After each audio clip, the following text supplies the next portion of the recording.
Okay, விவசாய நண்பர்களுக்கு வணக்கம். இந்த வீடியோவில் நம்ம என்ன பார்க்க போகிறோம் அப்படின்னா, லாஸ்ட் வீடியோவில் நம்ம சொல்லியிருந்தோம் இதுமாரி உரங்களோட விலைகள் எல்லாமே உயர்ந்திருக்கு. இதுக்கு மாற்று என்ன அப்படின்னு சொல்லி பார்க்கும்பொழுது அரசாங்க தரப்பிலிருந்தே சொல்லக்கூடியது அப்படின்னு பார்த்தா நேனோ யூரியா, நேனோ டிஏபியை அதிக அளவில் பயன்படுத்த சொல்லி கவர்மெண்ட்லேருந்து ரெக்வெஸ்ட் பண்ணுறாங்க. அப்படிங்கிற போது இந்த நேனோ யூரியா, நேனோ டிஏபி எந்தளவுக்கு வேலை செய்யும் என்ன அப்படிங்கிறத ஆல்ரெடி நிறைய பேர் வீடியோ போட்டிருக்காங்க. நாமளுமே நம்ம சேனலில் வீடியோ அப்படிங்கிறத போட்டிருக்கோம். நேனோ யூரியாவையோ நேனோ டிஏபியோ எப்படி பயன்படுத்தணும் என்ன அப்படிங்கிறது எல்லாமே நம்ம வீடியோவாக போட்டிருக்கோம். பட் இந்த வீடியோவை பொறுத்த வரைக்கும் நேனோ யூரியா, நேனோ டிஏபி எப்படி பயன்படுத்தணும், எந்த மருந்தோடு கலந்து பயன்படுத்தலாம், எப்படி ரிசல்ட் நம்ம எடுக்க முடியும். ஓகே, இப்போ இதுக்கு பதில் நான் இது போடுறேன் அப்படின்னா எந்த நாட்களில் எந்த பயிர்களுக்கு பயன்படுத்தணும், மக்காசோளத்துக்குனா எத்தனை நாட்களுக்குள்ளே பயன்படுத்தணும், குச்சிக்குனா எத்தனை நாட்களுக்குள்ளே பயன்படுத்தணும் அப்படிங்கிற பயிர்களை பொறுத்து அந்த நாட்கள் அப்படிங்கிறது வேறுபடும் இல்லையா. ஸோ அது எல்லாத்தையும் தான் நாம் இந்த வீடியோவில் பார்க்க போகிறோம். மறக்காமல் சேனலை சப்ஸ்கிரைப் பண்ணிட்டு இன்னும் நிறைய விவசாயிகளுக்கு ஷேர் பண்ணுங்கள், அவங்களும் தெரிஞ்சுக்கிட்டோம். ஓகேவா?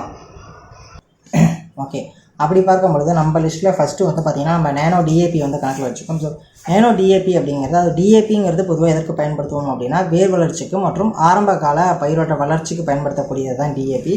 அதே தான் வந்து பார்த்திங்கன்னா நேனோ டிஏபியும் செய்யக்கூடியது. ஸோ இதில் வந்து 8% நைட்ரஜனும் 16% பாஸ்பரஸ் சத்தம், அது வேர் வளர்ச்சிக்கு தேவையானதும் வந்து பார்த்திங்கன்னா அதில் இருக்குது. உதாரணத்துக்கு இப்போ நேனோ டிஏபியை நீங்கள் வந்து பார்த்திங்கன்னா விதை நேர்த்திக்கு பயன்படுத்துகிறீங்க அப்படின்னா, உதாரணத்துக்கு நெல், மக்காசோளம், பருப்பு வகையான பயிர்களுக்கு பயன்படுத்தும் போது 1 லிட்டர் தண்ணிக்கு வந்து 5 ml டிஏபி, நேனோ டிஏபி நீங்கள் யூஸ் பண்ணிங்க அப்படின்னா போதுமானது. ஒரு குறிப்பிட்ட அமௌண்ட் ஆஃப் தண்ணியில் வந்து பார்த்திங்கன்னா மிக்ஸ் பண்ணிட்டு ஒரு 1/4 லிட்டரோ இல்லை ஒரு லிட்டர் தண்ணியிலையோ வந்து பார்த்திங்கன்னா மிக்ஸ் பண்ணிக்கிட்டு அதை விதைகளை மேலே வந்து பார்த்திங்கன்னா நல்லா விதைகள் ஃபுல்லாக நினைகிற மாதிரி தெளித்து விட்டுட்டு நிழலான இடத்துல அந்த விதையை உலர்த்தி காய வச்சு மறுபடியும் ஊனிங்க அப்படின்னா ஒரு நல்ல வேர் பிடிப்பு அப்படிங்கிறது ஆரம்ப காலகட்டங்கள்லேயே இருக்கும். அதுவே நம்ம இப்போ நாற்றங்கால், நெல் பயிரெலாம் இருக்கிற நாற்றங்களாக இருக்கட்டும், இல்லை நர்சரியிலேருந்து வாங்கிட்டு வரக்கூடிய பயிர்களாக இருக்கட்டும், அதெல்லாம் இருக்கு இல்லையா, அதெல்லாம் என்ன பண்ணலான்னா 1 லிட்டர் தண்ணியில் 5 ml அப்படிங்கிற அளவில் ஊற்றிட்டு அந்த பயிர்களை தூக்கி அந்த வேர்கள் வந்து பார்த்திங்கன்னா முழுகிற அளவுக்கு செடியை தூக்கி அந்த இதில் வச்சுட்டோம் அப்படின்னா அடுத்து ஒரு 20-25 நிமிஷம் ஹோல்ட் பண்ணிட்டு மறுபடியும் எடுத்து நம்ம அதை பயிர்படும் போது வேர் வளர்ச்சிகள் அன்று ஸ்ட்ராங்காக இருக்கும். அல்லது இதுமாரி விஷயங்களுக்கு சாஞ்சி போகாத நல்லா ஸ்ட்ராங்காக வேர் முடிச்சுக்கள் உருவாகி வளரும் அப்படிங்கிறது இருக்குது. ஓகே, இல்லைப்பா அப்படின்னா வந்து ஸ்ப்ரே பண்ணுறேன் அப்படின்னா எப்போ ஸ்ப்ரே பண்ணலாம் அப்படின்னா 1 லிட்டர் தண்ணிக்கு அதே 5 ml தான். ஓகேங்களா? அதே மாதிரியே வந்து பார்த்திங்கன்னா இப்போ 15 to 20 நாட்களுக்குள்ளே எந்த பயிராக இருந்தாலும் வந்து பார்த்திங்கன்னா இந்த ஒரு இதை ஸ்ப்ரே பண்ணிங்கன்னா 1 லிட்டர் தண்ணிக்கு 5 ml அப்படிங்கிறப்ப 10 லிட்டர் தண்ணிக்கு வந்து பார்த்திங்கன்னா கிட்டத்தட்ட வந்து ஒரு 50 ml அப்படிங்கிற டோசேஜில் நம்ம ஸ்ப்ரே பண்ணணும்.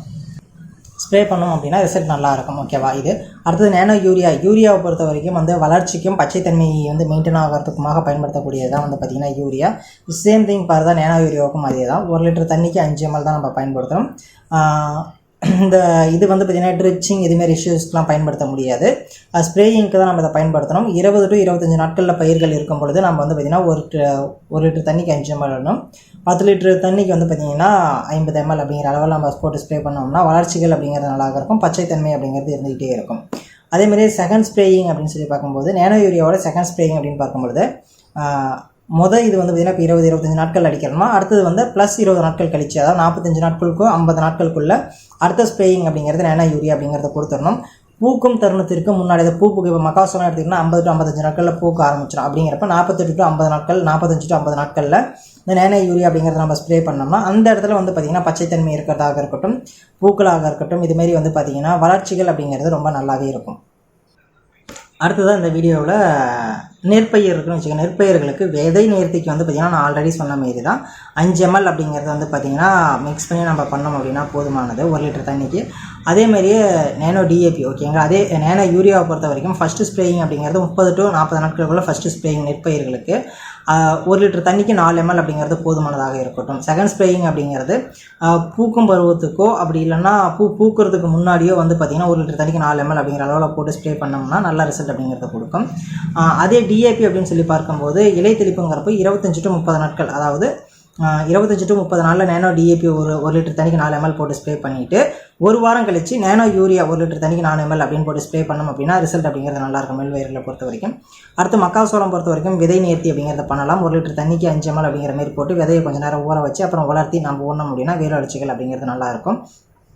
முதல் தெளிப்பு அப்படின்னு பார்க்கும்பொழுது நேனோ டிஏபியை பொறுத்த வரைக்கும் 25 to 30 நாட்கள் அப்படின்னு சொல்லியிருப்பாங்க. பட் ஆனால் நம்ம வந்து 20 நாட்களுக்குள்ளேயே வந்து பார்த்திங்கன்னா முதல் தெளிப்பு அப்படிங்கிறத பண்ணிடணும் நேனோ டிஏபியில். அது வந்து 1 லிட்டர் தண்ணிக்கு 5 ml அப்படிங்கிறது போதுமானது. அதுவே வந்து பார்த்திங்கன்னா நேனோ யூரியா அப்படின்னு சொல்லி பார்க்கும்பொழுது நேனோ டிஏபி ஸ்ப்ரே பண்ணால் ஒரு 4-5 நாட்கள் கழித்து நேனோ யூரியாவையும் நம்ம ஸ்ப்ரே பண்ணிடலாம். அடுத்த ஸ்ப்ரே அப்படிங்கிறது வந்து பார்த்திங்கன்னா 40 to 45 நாட்களில் நேனோ டிஏபி அப்படிங்கிறது அடுத்த ஸ்ப்ரேயிங் அப்படிங்கிறது போயிடலாம். இதுவே பருப்பு வகைகள் அப்படின்னு சொல்லக்கூடிய உளுந்தாக இருக்கட்டும், பாசிப்பருப்பாக இருக்கட்டும், இது மாதிரியான பயிர்களுக்கு விதை நேர்த்திக்கு 3லிருந்து 5 ml வரைக்கும் 1 லிட்டர் தண்ணிக்கு நம்ம பயன்படுத்திக்கலாம். இலை தெளிப்புன்னு பார்க்கும்பொழுது 20 to 25 நாட்களில் ஃபஸ்ட்டு ஸ்ப்ரேயிங் 1 லிட்டர் தண்ணிக்கு 5 ml அப்படிங்கிற அளவில் நம்ம ஸ்ப்ரே பண்ணிக்கலாம். டிஏபி இது யூரியா அப்படின்னு சொல்லி பார்க்கும்பொழுது 35 to 40 நாட்களில் தான் ஃபஸ்ட்டு ஸ்ப்ரேயிங் அப்படிங்கிறது யூரியா கொடுக்கணும். 1 லிட்டர் தண்ணிக்கு 3 to 4 ml அப்படிங்கிறது போதுமானது. ரெண்டாவது ஸ்ப்ரே அப்படிங்கிறது பூக்கிற பருவத்தில் வந்து பார்த்திங்கன்னா கொடுக்கணும். அப்போ வந்து பார்த்திங்கன்னா 1 லிட்டர் தண்ணிக்கு 3 ml அப்படிங்கிறதே போதுமானதாக இருக்கும். ஓகேங்களா. அடுத்து காய்கறி பயிர்கள் அப்படின்னு சொல்லக்கூடிய மிளகாயாக இருக்கட்டும், தக்காளியாக இருக்கட்டும், வெண்டைக்காயாக இருக்கட்டும், இது மாதிரியான பயிர்களுக்கு 5 ml அப்படிங்கிறது 1 லிட்டர் தண்ணிக்கு 5 ml. இதில் வந்து பார்த்திங்கன்னா வேரை நினச்சி வச்சுட்டு அதுக்கப்புறம் முன்னோம் அப்படின்னா நல்ல ஒரு ரிசல்ட் அப்படிங்கிறது கிடைக்கும் டிஏபியில். அடுத்ததாக வந்து பார்த்திங்கன்னா இலை தெளிப்பு அப்படிங்கிறது 25 நாட்களில் 1 லிட்டர் தண்ணிக்கு 5 ml அப்படிங்கிற அளவில் டோசேஜில் மிக்ஸ் பண்ணி நம்ம ஸ்ப்ரே பண்ணோம் அப்படின்னா நல்லாவே இருக்கும் பயிர்கள். அடுத்ததாக வந்து நேனோ யூரியாவை பொறுத்த வரைக்கும் பார்க்கும்போது 30 to 35 நாட்களில் ஃபஸ்ட்டு ஸ்ப்ரேயிங் பண்ணிடணும். செகண்ட் ஸ்ப்ரே அப்படிங்கிறது பூக்கும் தருணத்தில் வந்து பார்த்திங்கன்னா ஸ்ப்ரே பண்ணால் போதுமானது. அதில் முக்கியமான விஷயங்கள் அப்படின்னு சொல்லி பார்க்கும்பொழுது எந்த மருந்துகளோடு நம்ம அதை கலந்து அடிக்கலாம் அப்படிங்கிறது பார்க்கணும். கம்பேட்டபிலிட்டி இன்சிசைட்ஸாக பார்த்தீங்கன்னா எந்தெந்த பூச்சிக்கொல்லிகளோடு இதை கலந்து அடிக்கலாம் அப்படிங்கிறது தான் முக்கியம். எந்தெந்த பூச்சிக்கொல்லிகள் அப்படிங்கும்போது சார் உறிஞ்சும் பூச்சிக்கொல்லிகள் அப்படின்னு சொல்லி பார்க்கும்போது இமிடா குளோரிஃபைடு இருக்கு இல்லையா, இமிடா அது கூட கலந்து அடிக்கலாம். அசிமாப்ரைடு அசிபேட்டுன்னு சொல்லுவோம் இல்லையா, அது கூட கலந்து அடிக்கலாம். அசிமாப்ரைடு அசிபேட் வேறு, அசிமாப்ரைடு கூட கலந்து அடிக்கலாம். அதேமாதிரி தைமெத்தாக்சம் கூட கலந்து அடிக்கலாம். டைமெத்தேன் அப்படிங்கிறது கூடயும் கலந்து அடிக்கலாம். அடுத்தது ஃபிப்ரனோல் கூட வந்து பார்த்திங்கன்னா நம்ம கலந்து அடிக்கலாம், பிரச்சனை கிடையாது. இதுவே புழு மற்றும் அந்த வண்டுக்கள் புழு இருக்கு இல்லையா, அந்த புழு மருந்துகள் என்னென்ன கூட கலந்து அடிக்கலாம்னு பார்க்கும்பொழுது கிளின்த்ரபோல் அப்படின்னு சொல்லுவாங்க. அது இன்றைக்கி மார்க்கெட்டில் வந்து பார்த்திங்கன்னா கோரஜன் அப்படின்னு சொல்லுவாங்க இல்லையா, அந்த கோரஜன் மருந்து கூட நம்ம வந்து பார்த்திங்கன்னா நேனோ யூரியாவாக இருக்கட்டும், நேனோ டிஏபியாக இருக்கட்டும் கலந்து நம்ம அடிக்கலாம். கூடவே பார்த்திங்கன்னா ஈயம், அதாவது சேமியான்னு சொல்லுவோம் இல்லையா, புழு மருந்து கிடைக்கக்கூடிய இமாமெத்திமோனசிப், அந்த சேமியா அது கூட கலந்து அடிக்கலாம். அடுத்தது வந்து பார்த்திங்கன்னா லேம்டா குளோரித்தின் கராத்தான்னு சொல்லக்கூடிய லேம்டா அது கூட கலந்து அடிக்கலாம். அடுத்ததாக ப்ரொபனாஃபாஸ் கூட கலந்து அடிக்கலாம். சைபர்மித்தேன் கூட வந்து பார்த்திங்கன்னா நம்ம கலந்து அடிக்கலாம், பிரச்சனை கிடையாது.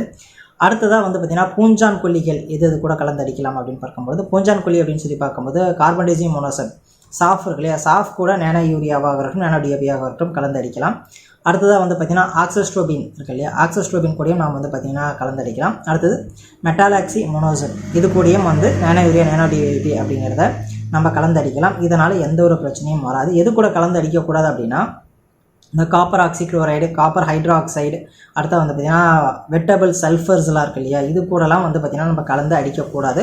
கலந்து அடித்தோம் அப்படின்னா பயிரெல்லாம் வந்து பார்த்திங்கன்னா எரிஞ்ச மாதிரி போயிடும். அது வந்து பயிர்களை இறக்குற நிலைமையை கொண்டு போய் விட்டுரும், அதை ரெக்கவரி பண்ணி கொண்டு வர முடியாது. ஓகேவா.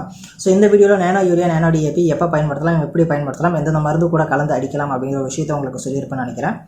மறக்காமல் சேனலை சப்ஸ்கிரைப் பண்ணிட்டு இன்னும் நிறையா விவசாயிகளுக்கு ஷேர் பண்ணுங்கள், அவங்களும் தெரிஞ்சுக்கிட்டோம். குறிப்பாக இதற்கு மேலே நம்ம 50 கிலோ மூட்டை இதுமாரியான விஷயங்களை தூக்கிக்கிட்டு அலையாத இதுமாரி நேனோ யூரியா நேனோ டிஏபியான மாதிரியான மருந்துகளை நம்ம ஸ்ப்ரே பண்ணும்போது நமக்கு செலவுகளும் கம்மியாகும். கூடவே வந்து பார்த்திங்கன்னா ரிசல்ட் அப்படிங்கிறது ரொம்ப நல்லாவாக இருக்கும். ஓகேவா. ஸோ இந்த வீடியோவில் நிறையா நண்பர்களுக்கு ஷேர் பண்ணுங்கள். நன்றி.